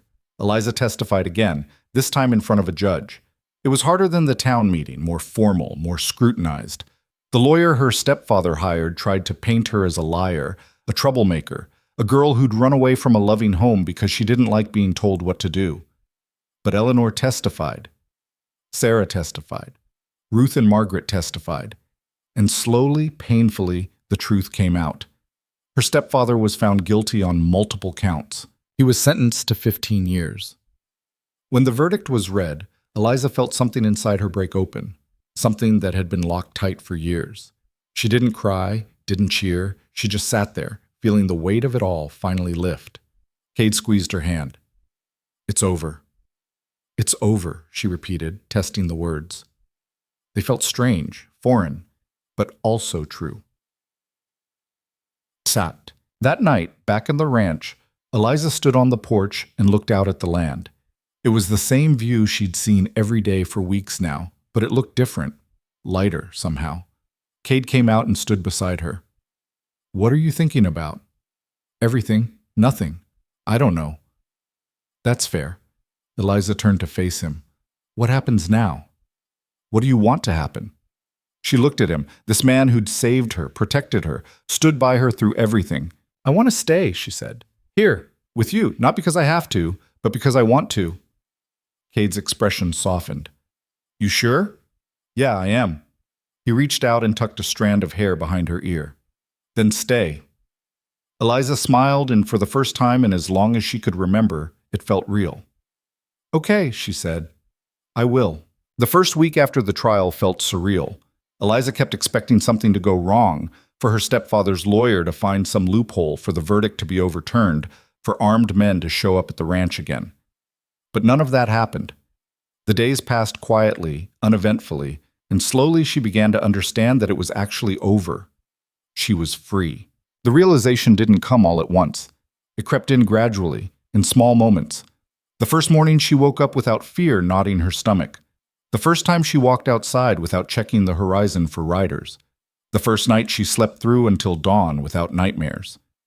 Cade noticed the change in her. "You're different," he said one morning while they were feeding the horses. "Different how?" "Lighter, like you're not carrying as much weight." Eliza thought about that. "I guess I'm not. It's strange." Strange good or strange bad? Strange like I don't know what to do with myself now that I'm not just trying to survive. Cade smiled. "That's a good problem to have." "Is it?" "Yeah. Means you get to start living instead of just existing." Eliza stroked the mare's neck, feeling the warmth of the animal under her palm. "I don't know how to do that." "No one does at first. You just figure it out as you go." "What if I mess it up?" "Then you try again. That's how life works." Eliza looked at him, this man who'd become so much more than just her protector, and felt something warm unfurl in her chest. "Will you help me?" "Figure it out, I mean." Cade's expression softened. "Yeah, I will." Over the next few weeks, Eliza threw herself into life on the ranch. She learned how to properly saddle a horse, how to mend harnesses that wouldn't fall apart after a day's work, how to read the sky for signs of coming weather. Cade taught her patiently, never making her feel stupid when she made mistakes, never losing his temper when she asked the same question twice. She started cooking more ambitiously, moving beyond the simple stews and beans she'd been making. She tried her hand at bread, burning the first 3 loaves before finally getting one that was edible. Cade ate every attempt without complaint. "You don't have to pretend it's good," she said, after he'd worked his way through a particularly dense slice. "I'm not pretending. It's better than what I was making before you got here." "You were making hardtack and jerky." "Exactly." Eliza laughed, and the sound startled her. She couldn't remember the last time she'd laughed like that, freely, without fear. Cade noticed. "What?" "Nothing, just I forgot what it felt like to laugh." His expression grew serious. "You should do it more often." "I'm working on it." "Well," one afternoon, Eleanor Fitch rode up to the ranch with a proposal. "There are children in this area who need schooling," she said, sitting at their table with a cup of coffee. "Ranch kids, mostly. Their parents are too busy working to teach them properly, and the nearest schoolhouse is 20 miles away." "What does that have to do with us?" Cade asked. Eleanor looked at Eliza. "You can read and write, can't you?" "Yes, my mother taught me." "Then you could teach them." "We'd set up a small school, nothing fancy, just a room where they could come a few days a week. You'd have a real purpose, and these children would have a chance at something better." Eliza felt a flutter of something in her chest. Hope, maybe, or possibility. I don't know if I'd be any good at it. You don't need to be perfect. You just need to care. And I think you do. Eliza looked at Cade. What do you think? I think it's your decision. But what do you think? Cade set down his coffee cup. I think you'd be good at it. And I think it'd be good for you. Eliza turned back to Eleanor. Where would we do this? We don't have room here. I do. I've got an empty barn we could convert. Nothing fancy, but it'd work. Eliza's mind was racing. How many children? 8, maybe 10 to start. Could be more if word spreads. And their parents would be all right with me teaching them? A woman who just testified against her stepfather in court? Eleanor's smile was sharp. The parents who matter will be fine with it. The ones who aren't don't deserve to have their children educated anyway. Eliza felt something click into place inside her. All right, she said. Let's do it. They spent the next 2 weeks converting Eleanor's barn into a schoolroom. Cade built benches and a makeshift desk. Eleanor donated old books she'd kept from her own children's schooling years. Sarah brought slates and chalk. Ruth sewed curtains for the windows. Eliza watched it all come together, amazed that these women, these strangers who'd become friends, were doing this for her.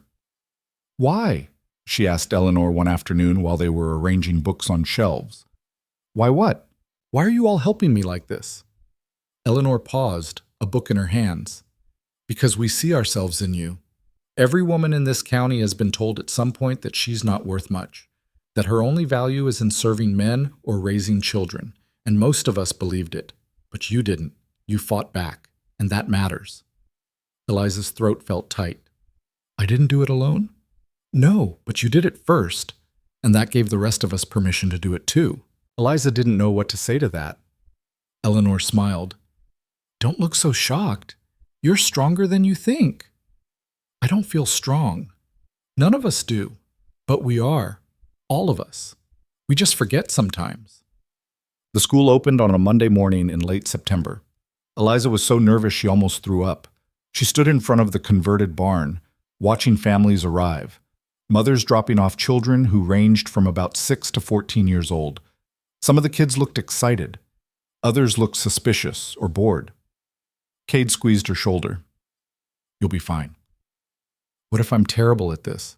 Then you'll get better. Now go teach. Eliza took a deep breath and walked inside. 10 children sat on the benches staring at her with varying degrees of interest. She stood at the front of the room, her hands shaking slightly, and tried to remember what her mother had taught her about teaching. Good morning, she said. My name is Mrs. Mercer, and I'm going to be your teacher. A boy in the back, maybe 12 years old, with a cocky grin, raised his hand. Yes? My pa says you're the woman who got her stepfather thrown in jail. Eliza's stomach clenched. That's true. He says you're trouble. I probably am, but I'm also going to teach you how to read and write, and if you're smart, you'll pay attention because those skills will take you further in life than anything your pa is going to teach you. The boy blinked, surprised. A few of the other children giggled. Eliza felt some of her nervousness ease. Now, she continued, who here can already read? 3 hands went up. Good. Who can write their name? 5 hands this time. All right, we'll start there. The first day was chaotic. Some of the children were ahead of others. Some were restless and easily distracted. One little girl cried because she missed her mother. But by the end of it, Eliza had taught them the alphabet and helped each child write their name on a slate. It wasn't perfect, but it was a start. Over the next few months, teaching became the center of Eliza's life. She woke up early to prepare lessons. She stayed up late grading work. She worried about the children who struggled and celebrated the ones who excelled. And slowly, she started to feel like herself again. Not the frightened girl who'd run across the prairie, but someone new, someone with purpose. Cade watched the transformation with quiet pride. You're good at this, he said one evening while she was preparing the next day's lesson. I'm getting better. There's a difference. Take the compliment. Eliza smiled. Fine. Thank you. You're welcome. She set down her pen and looked at him. Can I ask you something? Sure. Are you happy with how things turned out? Cade was quiet for a moment. Yeah, I am. Even though you got dragged into all my problems? There are problems now. And yeah, even with all that, I'm happy. Eliza felt warmth spread through her chest. Me too. Winter came hard and fast that year. Snow piled up around the ranch, and temperatures dropped low enough that the water in the basin froze solid every night. School had to be paused for a few weeks because the roads were too dangerous for the children to travel. Eliza and Cade spent most of their time inside, huddled near the fire, working on projects to pass the time. Eliza started writing down stories, tales she remembered from her childhood, or new ones she made up. She thought maybe she could use them in her teaching when school started again. Cade carved small figures out of wood, mostly animals. He gave them to Eliza, and she lined them up on the windowsill. "You're good at this," she said, holding up a tiny horse he'd finished. "It's just something to do with my hands." "It's more than that. It's art," Cade snorted. "It's not art. It's whittling." "Same thing."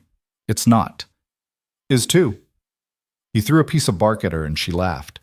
These were the moments that mattered, Eliza realized. Not the grand gestures or dramatic rescues, just the quiet, ordinary days spent together. One night while they were sitting by the fire, Cade spoke up. "I've been thinking." "About what?" "About expanding the ranch, buying more cattle, maybe hiring some help." Eliza looked at him, surprised. "That's a big change." "I know, but I think it's time. This place could be more than just a place to survive. It could be something real, something lasting." Eliza set down the story she'd been writing. "What brought this on?" Cade shrugged. "You, I guess. Watching you build something with that school. It made me realize I've been playing it safe for too long, just keeping my head down, not taking risks." "And now you want to take risks?" "Yeah, I do." Eliza smiled. "Then let's do it." Spring came, and with it, new life. The snow melted, revealing mud and green shoots pushing up through the soil. School resumed, and Eliza's students came back with renewed energy. Cade hired 2 ranch hands, a young man named Tom and an older man named Carl, to help with the expanded herd. The ranch started to feel less like a lonely outpost and more like a real operation. Eleanor visited often, sometimes bringing Sarah or Ruth or Margaret with her. They'd sit around the table, drinking coffee and talking about everything and nothing. "You've built something here," Eleanor said one afternoon, "a real community." Eliza looked around the table at these women who'd stood by her, fought for her, helped her build a new life. "We all did," she said, "together." Eleanor raised her coffee cup. To building things together, they all clinked their cups, and Eliza felt a swell of gratitude so strong it almost hurt. One evening in late spring, Cade took Eliza out to the ridge overlooking the ranch. The sun was setting, painting the sky in shades of orange and pink. The cattle were grazing peacefully in the distance, and smoke was rising from the chimney of the house. "Why are we up here?" Eliza asked. "Because I wanted to show you something." "What?" Cade gestured at the view. "This, all of it, everything we've built." Eliza looked out at the land. This place that had become her home, her sanctuary, her future. "It's beautiful." "Yeah, it is." Cade turned to face her. "When you first showed up here, I didn't know what I was getting into. I just knew you needed help, and I couldn't walk away." "I know. But somewhere along the way, it stopped being about helping you. It became about being with you." Eliza's heart started to pound. "Cade, I know we got married for the wrong reasons, or the practical reasons at least, but I don't want it to stay that way. I want it to be real. Not because you need protection, but because we choose each other." Eliza felt tears pricking at her eyes. "I already chose you." "I know, but I wanted to say it out loud, make sure you knew." Eliza stepped closer, closing the distance between them. "I know, and I choose you too, every day." Cade's hand came up to cup her face, his thumb brushing away a tear that had escaped. "You sure about that?" "More sure than I've ever been about anything." He kissed her then, slow and gentle and full of promise. When they pulled apart, Eliza was smiling. "We should probably get back before it gets too dark." "Probably." But neither of them moved. They stood there on the ridge, wrapped in each other's arms, watching the sun disappear below the horizon. Summer brought its own challenges. A drought hit the region, and water became scarce. Cade and his ranch hands spent long days digging deeper wells and rationing supplies. Eliza helped however she could, hauling water and caring for the animals. It was hard work, exhausting work, but they did it together. One night, after a particularly brutal day, Cade collapsed onto the bed, too tired to even take off his boots. Eliza sat beside him and started unlacing them. "You don't have to do that," he mumbled. "I know." She pulled off his boots and set them aside, then lay down next to him. "We're going to make it through this," she said. "I know." "How do you know?" "Because we've made it through everything else." Eliza reached for his hand and laced her fingers through his. "You're right." They fell asleep like that, fully clothed, on top of the blankets, hands still linked. The drought broke in late July with a thunderstorm that lasted 3 days. The rain came down in sheets, flooding the dry creek beds and turning the dusty roads to mud. But it was glorious. The cattle drank their fill, the grass started growing again, and the tension that had been gripping everyone finally eased. Eliza stood on the porch, watching the rain, and felt something settle inside her. She'd survived. Not just survived, she'd built a life, a real, meaningful life. She thought about the girl she'd been a year ago, running barefoot across the prairie, terrified and alone. That girl felt like a stranger now, someone from another lifetime. The door opened behind her and Cade stepped out. "You're getting soaked," he said. "I don't care. Come inside." In a minute, Cade stepped up beside her, letting the rain soak him too. "What are you thinking about?" "How far I've come. How different everything is now." "Better different or worse different?" Eliza looked at him. "Better. Definitely better." Cade smiled. "Good." They stood there together watching the rain, and Eliza realized something. This was happiness. Not the big dramatic kind, just the quiet, steady kind. The kind that built slowly over time, through shared work and shared struggles and shared moments like this. Teat. By fall, the ranch was thriving. The cattle herd had grown. The ranch hands were working out well. The school had expanded to include 15 students, and Eliza had started teaching more advanced subjects, basic mathematics, geography, history. She'd also started a small lending library where families could borrow books. It wasn't much, just a shelf in the schoolroom, but it was something. Eleanor came by one afternoon to see the progress. "Look at this," she said, running her fingers along the spines of the books. "You're changing lives here." "It's just a few books." "It's not just books. It's opportunity, knowledge, power." Eliza felt a flush of pride. "I couldn't have done it without you." "Sure you could have. You just would have taken longer." Eleanor turned to face her. "I'm proud of you, Eliza. You took the worst thing that ever happened to you and turned it into something beautiful. That takes courage." Eliza's throat felt tight. "I'm not courageous. I'm just doing what I can." "That's what courage is. Doing what you can, even when you're scared." Eliza thought about that. Maybe Eleanor was right. Maybe courage wasn't about not being afraid. It was about being afraid and doing it anyway. Then winter came again, gentler this time. The ranch was prepared, plenty of hay stored, enough wood chopped, the buildings reinforced against the cold. On Christmas Eve, Eliza and Cade hosted a small gathering. Eleanor came, along with Sarah, Ruth, and Margaret. Tom and Carl joined them. Even a few of the families from the school stopped by. The house was full of noise and laughter and warmth. Eliza looked around at all these people, her people now, and felt overwhelmed with gratitude. "You all right?" Cade asked, coming up beside her. "Yeah, just taking it all in. It's a lot. It's perfect." Cade put his arm around her shoulders. "Yeah, it is." Later that night, after everyone had gone home, Eliza and Cade sat by the fire. "Thank you," Eliza said. "For what?" "For giving me this. All of this." Cade shook his head. "I didn't give you anything. You built this yourself." "We built it together." "Yeah, we did." Eliza leaned her head on his shoulder. "I love you," she said. "I don't think I've said that out loud yet, but I do." Cade's arm tightened around her. "I love you too." They sat there in comfortable silence, watching the fire burn down to embers. Spring came again, as it always did. Eliza celebrated her 21st birthday with a small party at the school. The children sang for her, off-key and enthusiastic, and presented her with handmade cards. She cried, which embarrassed her, But the children just hugged her and told her it was okay. That afternoon, Cade took her riding out to the ridge. "I have something for you," he said. "What?" He pulled a small wooden box from his saddlebag and handed it to her. Eliza opened it. Inside was a ring, simple, handmade, carved from dark wood. "I know we're already married," Cade said, "but I wanted to give you something that meant more than just a piece of paper, something you could wear and remember that you chose this, that you chose me." Eliza's vision blurred with tears. "It's perfect." Cade took the ring and slid it onto her finger. "Happy birthday, Eliza."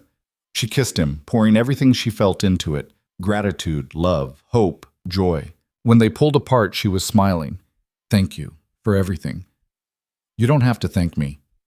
"I know, but I want to." They rode back to the ranch slowly, savoring the afternoon. The years that followed were good ones. Not easy. Life on the frontier was never easy.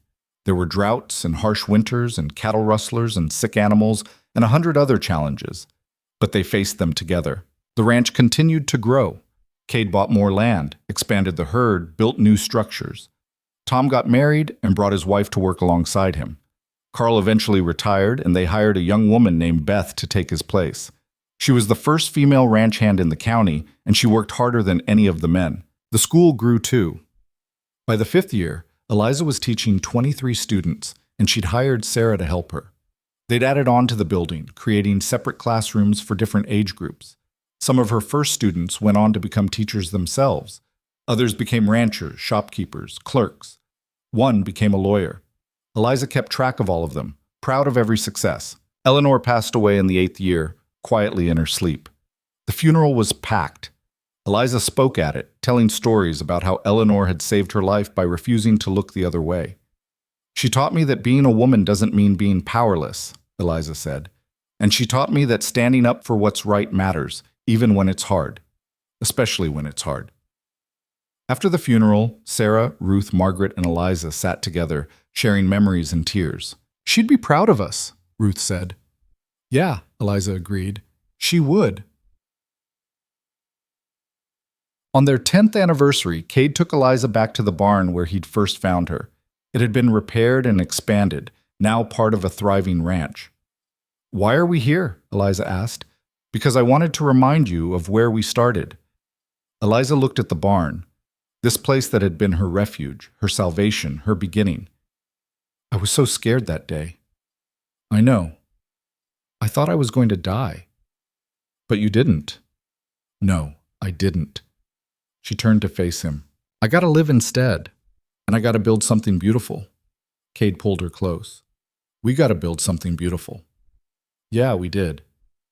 They stood there holding each other, and Eliza thought about how far they'd come. She thought about the girl who'd run barefoot across the prairie, desperate and alone. She thought about the man who'd taken her in, protected her, loved her. She thought about the women who'd stood with her, fought for her, helped her find her strength. And she thought about the life they'd all built together, imperfect, messy, real, but good. So incredibly good. "Thank you," she whispered. "For what?" "For finding me that day. For not turning me away." Cade kissed her forehead. "Best decision I ever made." Years later, when Eliza was in her 40s, one of her former students, now a grown woman with children of her own, asked her what the secret to a good life was. Eliza thought about it for a long time. "I don't know if there's a secret," she finally said. "But if there is, it's this. Don't let fear make your choices for you. And when life knocks you down, find people who will help you stand back up. Then return the favor when someone else needs it." The woman nodded, considering. "Is that what you did?" "Yeah, it is. I was so broken when I came here, so convinced I'd never be anything more than what my stepfather said I was. But people saw something in me I couldn't see in myself. They gave me space to heal, to grow, to become who I was meant to be. And now I try to do the same for others. And that's enough? That's everything." Eliza never forgot where she came from. She never forgot the terror of running through the night, or the feeling of Cade's hand steadying her, or the sound of the judge's voice reading the guilty verdict. But she also never let those memories define her. She was more than what had happened to her. She was what she'd built in spite of it. She was a teacher, a wife, a friend, a member of a community. She was proof that survival was possible, that healing was possible, that building a new life from the ashes of an old one was possible. She was proof that women didn't have to accept the roles society tried to force on them, that they could fight back, speak up, demand better. She was proof that one person's courage could inspire others, that standing up mattered, that refusing to be silent mattered. And she was proof that happy endings were real, not because everything was perfect, but because she'd chosen to keep going when it would have been easier to give up. On a warm evening in late summer when Eliza was 52 years old, she stood on the porch of the ranch and looked out at the land. The sun was setting, painting everything gold. In the distance, she could see Cade riding back from checking the fences. Behind her, she could hear laughter from the gathering happening inside. Former students and their families, ranch hands and their partners, friends she'd accumulated over the years. She thought about the girl she'd been, terrified, desperate, convinced she had no future. And she thought about the woman she'd become, strong, purposeful, surrounded by love. The journey between those two people hadn't been easy. It had been painful, frightening, exhausting, but it had been worth it. Every single moment had been worth it. Cade reached the house and dismounted, walking over to join her on the porch. "What are you thinking about?" he asked. Eliza smiled. "Everything. How lucky I am. How grateful." Cade put his arm around her and she leaned into him. "We've had a good life," he said. "Yeah, we have." They stood there together, watching the sun disappear below the horizon, and Eliza felt a deep sense of peace. She'd run across the prairie to escape death, and instead she'd found life. Real, full, meaningful life. She'd been hunted, and she'd survived. She'd been broken, and she'd healed. She'd been told she was worthless, and she'd proven them wrong. And now, standing here on land she'd helped build, surrounded by people she'd helped shape, with a man she'd chosen and who'd chosen her, she understood something fundamental. Freedom wasn't something you were given. It was something you fought for, claimed, and defended every single day. It was built on small choices and brave moments and the refusal to give up even when everything felt hopeless. And once you had it, really had it, you never let it go. Cade squeezed her shoulder. "Ready to go back inside?" Eliza took one last look at the land, then nodded. "Yeah, let's go." They walked inside together, into the warmth and light and laughter, into the life they'd built with their own hands. And Eliza knew, with absolute certainty, that she was exactly where she was supposed to be. Home,